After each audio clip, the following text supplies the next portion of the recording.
نسائی شریف حدیث نمبر 5761 میں ہے، ان رسول اللہ صلی اللہ علیہ وسلم خرج علی حلقۃ من اصحابہ، کہ رسول اللہ صلی اللہ تعالی علیہ وسلم صحابہ کی ایک جماعت کے پاس تشریف لائے۔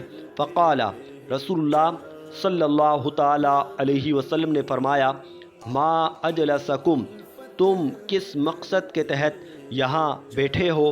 قالوا، جلسنا نذکر اللہ ونحمدہ علی ما ہدانا للاسلام۔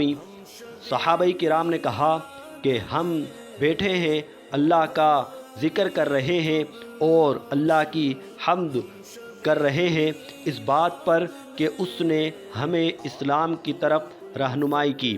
ومنا علینا بک، اور آپ کے ذریعے ہم پر احسان فرمایا۔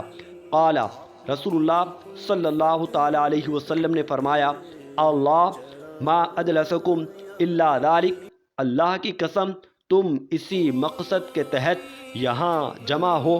قالوا ما اجلسنا الا ذالک، صحابہ کرام نے کہا ہاں اسی مقصد کے تحت ہم یہاں بیٹھے ہیں۔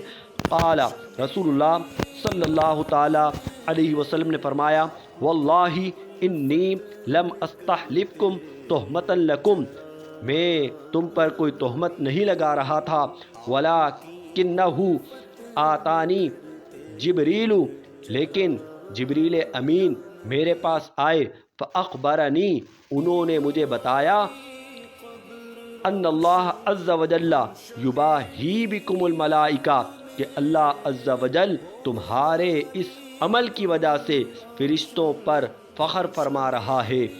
دیکھیے صحابہ کرام بھی حضور کی تشریف آوری کا ذکر کیا کرتے تھے، حضور کی بعثت کا ذکر کیا کرتے تھے، لہٰذا حضور کی تشریف آوری کا ذکر، حضور کی ولادت کا ذکر کرنا صحابہ کرام علیہم الرضوان کی سنت مبارکہ ہے۔